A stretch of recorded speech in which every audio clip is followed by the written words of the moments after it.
These German words are lying to your face. Learn 10 false friends so you stop saying the wrong thing.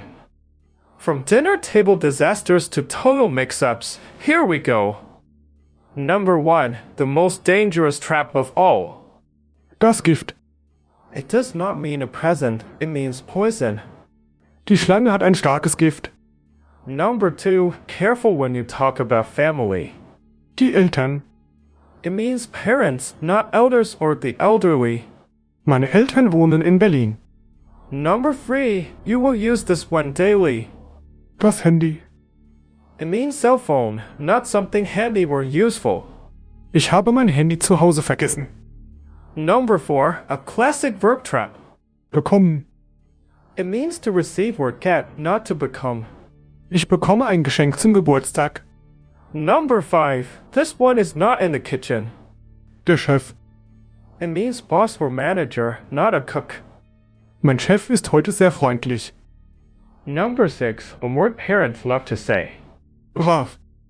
It means well-behaved or good, not brave. Das Kind war heute sehr brav.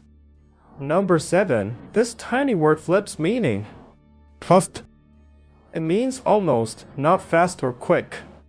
Ich bin fast fertig mit der Arbeit. Number 8. This changes your whole sentence. Aktuell. It means current or up to date, not actual. Das ist die aktuelle Version der App. Number 9. A sneaky little adverb. Bald. It means soon, nothing to do with hair. Wir sehen uns bald wieder, hoffentlich. Number 10. The one that fools almost everyone. Die Miete. It means rent, the money you pay, not meat. Die Miete für die Wohnung ist hoch. That is all 10 false friends. Run through them once more. Gift, Eltern, Handy, bekommen, Chef, brav, fast, aktuell, bald, Miete. Follow for a daily German lesson and speak with confidence.